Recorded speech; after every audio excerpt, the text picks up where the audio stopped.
Mayim achronim. Why do we do it?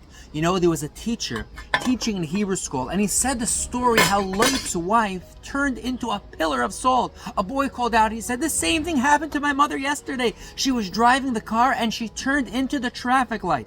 When Lot brought the Malachim into his house as guests, he told his wife to bring them salt. And she said, this evil minog you also want to bring into our home? And she was turned into a pillar of salt as they were running away.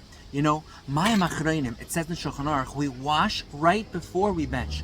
One of the reasons, it says, because there's a salt called Melech Sedoimis, salt that comes from Sodom. This salt is so strong and so potentially dangerous.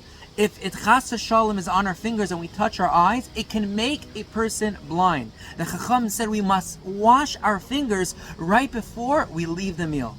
The question is, most of us live thousands of miles away from Sodom. We're not coming to any contact with Melech Sedoimis. Why do we wash Mayim achronim? Salt is not nourishing. It's not like bread. Not only did the people of Sodom not give poor people bread, they didn't even give them salt. Melech Sedoimis is a mashal.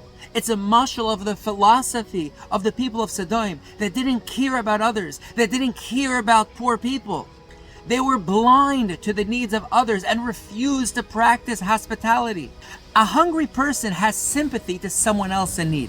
A full and satiated person sometimes is insensitive to the needs of others. I'm okay. Chachamim are telling us, after your meal, you just ate, you're full. Wash off the Sedoimis salt. Wash off this attitude of being insensitive and not caring for others, and make sure your chesed, your hospitality is always on with a full heart, 24/7. Have a wonderful Shabbat.